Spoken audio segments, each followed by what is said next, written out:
नमस्कार, स्वागत है आपका। आपके साथ मैं हूं मलिका। आज गुरु पूर्णिमा है, यानी गुरुओं की पूजा का दिन, और इस मौके पर हम आपको दिखाने जा रहे हैं एक ऐसे शिष्य से जुड़ी कहानी जिसे गुरु ने ठुकरा दिया था, पर उसने अपनी सबसे अहम चीज गुरु को गुरु दक्षिणा में समर्पित कर दी। हजारों साल पुराना ये किरदार एकलव्य तो आज की दुनिया में मौजूद नहीं है, लेकिन कई सौ और हजार ऐसे लोग हिंदुस्तान में मौजूद हैं जो उसकी विरासत को बरकरार रखे हुए हैं।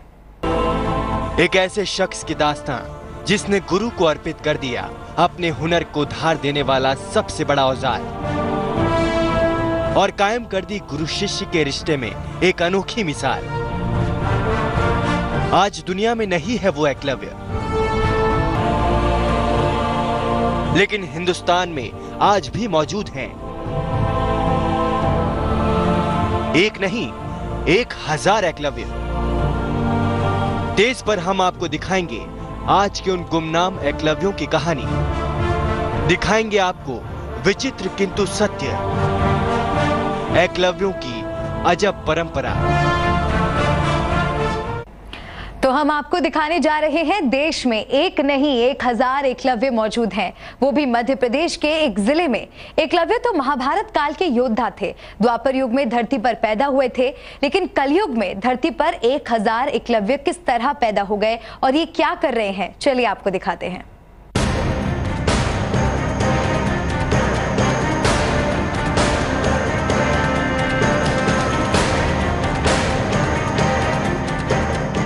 इनके हाथों में है तीर कमान, लेकिन ये प्रोफेशनल तीरंदाज नहीं।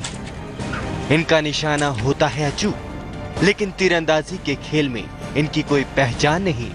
ये है गांव के आम इंसान जिनकी है अपनी खास पहचान। ये हैं एकलव्य की संतान, ये एकलव्य के वंशज हैं। यहाँ है एक नहीं 1000 तीरंदाज जो आज भी तीरंदाजी के उस हुनर को जिंदा रखे हुए हैं जिसे महाभारत काल के भील योद्धा एकलव्य ने बड़ी मेहनत से हासिल किया था। मध्य प्रदेश के गांव में परंपरा के तौर पर बरकरार है तीरंदाजी का वो तरीका। मध्य प्रदेश के आदिवासी बहुल अलीराजपुर जिले में भील और भिलाल समाज के लोग तीर कमान चलाने में अंगूठे का इस्तेमाल नहीं करते। हकीकत ये है कि अलीराजपुर के आदिवासी महाभारत कालीन योद्धा एकलव्य के सम्मान में तीर चलाने के लिए अंगूठे का इस्तेमाल नहीं करते। जो महाभारत के आदिकाल से जो अंगूठा जो हमारे एकलव्य थे, और आज भी हमारे यहाँ तीर कमान का जो उपयोग हो रहा है, तो एकलव्य के मार्गदर्शन से ही हो रहा है। जो कि एकलव्य ने जो अंगूठा जो द्रोणाचार्य ने काटा था, उनका वो लिया था, तो उससे आज भी हमारे आदिवासी समाज अलीराजपुर जिले के, चाहे भील हो, भिलाला हो, कोई भी समाज का, आज भी हमारे एकलव्य के उसके सम्मान से हम अंगूठा के छुपा के ही तीर का उपयोग करते हैं। और इसमें महाभारत में जो अर्जुन जो एक महान मतलब एकलव्य थे, तो उनके आगे बढ़ने से द्रोणाचार्य ने जो अंगूठा काटा था, आज भी हमारे आदिवासी समाज वो उनका एकलव्य का ही आदर्श मान के आज भी हमारे बच्चे जो भी तीर कमान हम चलाते एकलव्य के मार्गदर्शन से और पूरा चलाते, और हम उसको श्रद्धांजलि देते एकलव्य को। दरअसल अलीराजपुर जिले में आदिवासी समाज अपने आप को एकलव्य का वंशज मानता है, इसलिए ये लोग बिना अंगूठे का इस्तेमाल किए तीर चलाते हैं, और ये परंपरा पीढ़ी दर पीढ़ी चली आ रही है। एक नाम भील था, और तो गुरुजी ने अंगूठी ले ली। जब से हमारा अगला दादा वो सिखाता है कि भाई अंगली से तीर चलाते हैं, तो इन्होंने अंगूठी गुरुजी ने ले ली थी नाम भील। जब से हमारा दादा ने सिखाता गया अंगली से चलाओ। आदिवासी समाज के लोगों का कहना है कि जब द्रोणाचार्य ने एकलव्य के अंगूठे को मांग लिया, तो उसके बाद भी एकलव्य ने बिना अंगूठे के अपने आप को श्रेष्ठ धनुर्धर साबित किया था। लिहाजा एकलव्य ने बिना अंगूठे के तीरंदाजी का जो तरीका विकसित किया, उसे यहाँ के लोग आज भी कायम रखे हुए हैं। जो आदिवासी समाज का जो एक ये धनुष जो चलाना एक अनूठा वो जो परंपरा चली आ रही है, इसमें जैसे कि पूर्व में जो गुरु द्रोणाचार्य ने जो पहले के अंगूठे से चलाते थे, तो उन्होंने जो अंगूठा दान में ले लिया, तब से उन्होंने उंगलियों से मतलब धनुष चलाना शुरू किया। और ये परंपरा मतलब जैसे कि शास्त्रों में या रामायण में इसमें भी उल्लेखनीय है।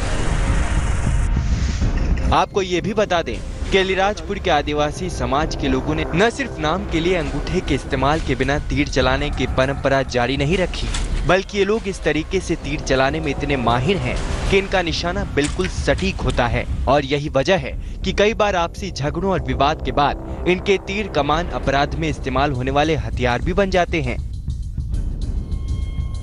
तीर कामठी है वो वनवासियों का एक परंपरागत हथियार है। आमतौर पे आत्मरक्षा के लिए ही इस्तेमाल होता है। जब आप निकलेंगे तो आप देखेंगे कि समूह बनाकर सभी तीर कामठी लेकर चलते हैं, लेकिन कभी कभी इससे अपराध भी घटित होता है। यदि हम हत्या का प्रयास एवं गंभीर चोट इसका विश्लेषण करें तो लगभग 30 से 35% अपराध हैं वो तीर कामठी से घटित होते हैं। बताया जाता है कि एकलव्य से तीरंदाजी के आधुनिक तरीके की शुरुआत हुई और आजकल तीरंदाजी इसी तरह से होती है। ऐसे में अलीराजपुर के आदिवासियों की परंपरा तो अपनी जगह है, लेकिन एकलव्य ने जो रास्ता दिखाया उसे तो आज देश ही नहीं दुनिया भर के तीरंदाज अपना रहे हैं। देश के लिए अलीराजपुर से चंद्रभान सिंह भदौरिया। और आइए अब आपको दिखाते हैं एकलव्य की कहानी, जिसकी गुरु भक्ति सदियों से मिसाल बनी हुई है। देखते हैं आखिर क्या हुआ था जिसके चलते एकलव्य को गंवाना पड़ा अपना अंगूठा, और फिर क्या हुआ। महाभारत कथा के मुताबिक एकलव्य तीरंदाजी सीखने के लिए पांडवों और कौरवों के गुरु द्रोणाचार्य के आश्रम गया था, लेकिन निषाद पुत्र होने के कारण द्रोणाचार्य ने उसे धनुर्विद्या सिखाने से इनकार कर दिया था। एकलव्य निराश तो हुआ, लेकिन उसने हौसला नहीं खोया। जंगल में जाकर उसने द्रोणाचार्य की एक मूर्ति बनाई और उस मूर्ति को गुरु मानकर धनुर्विद्या का अभ्यास करने लगा। आप बने रहिए तेज के साथ, क्योंकि तेज पर जारी रहेगा